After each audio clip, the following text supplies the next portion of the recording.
नमस्कार. भाकरी ब्राउनीमध्ये तुमच्या सगळ्यांचं स्वागत आहे. आज करणार आहोत आपण उपासाला चालणारी ओल्या काजूची सुकी भाजी. जेव्हा ओल्या काजूचा सीझन असतो त्याच वेळेला मी थोडे एक्स्ट्रा घेऊन ते डीप फ्रीझरमध्ये ठेवलेले असतात. पण आता सगळ्यांच्याचकडे ओले काजू असतील असं नाही. हरकत नाही, आपण जे आपले रोजचे घरातले काजू असतात ते थोडा वेळ भिजत घालून आणि उकळून घेऊन अशाच प्रकारे केले तरी छान लागतात. उपासाला एक अतिशय छान अकंपनीमेंट हे आहे, पटकन होणार आहे. तेव्हा करूयात ओल्या काजूची सुकी भाजी.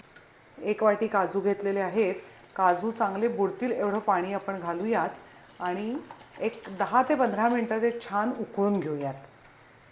साधारण 15 मिनटानंतर आता हे काजू छान शिजलेले आहेत. ते मी आता गाळून घेते. असे आता हे काजू आपले शिजलेत, ते सोलले पण आता अगदी फार फटाफट जातील. जरा गार झाली की आपण त्याला सोलून घेऊयात. इथे मी आता ही कढई तापायला ठेवली आहे आणि त्याच्यामध्ये थोडंसं तूप घातलेलं आहे.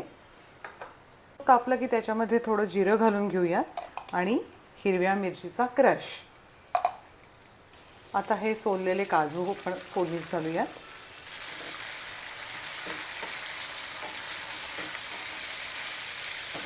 चवीप्रमाणे मीठ घालूयात. अगदी चिमूटभर साखर घालूयात आणि आता त्यामध्ये हा नारळ घालूयात. आता हे सगळं नीट कालवू आणि त्याला एक छान वाफ आणून घेऊ. छान वाफ आली आहे. आधी आपण काजू शिजवूनच घेतलेले आहेत त्यामुळे आता याला फार वेळ लागणार नाही आहे. याच्यामध्ये आपण अगदी थोडासा लिंबाचा रस घालूयात. थोडीशी कोथिंबीर घालूयात आणि गॅस बंद करूयात. अशी आपली ही ओल्या काजूची सुकी भाजी तयार आहे. खरंच खूप छान लागते. करून बघा आणि भेटूयात भाकरी टू ब्राउनीच्या पुढच्या एपिसोडमध्ये.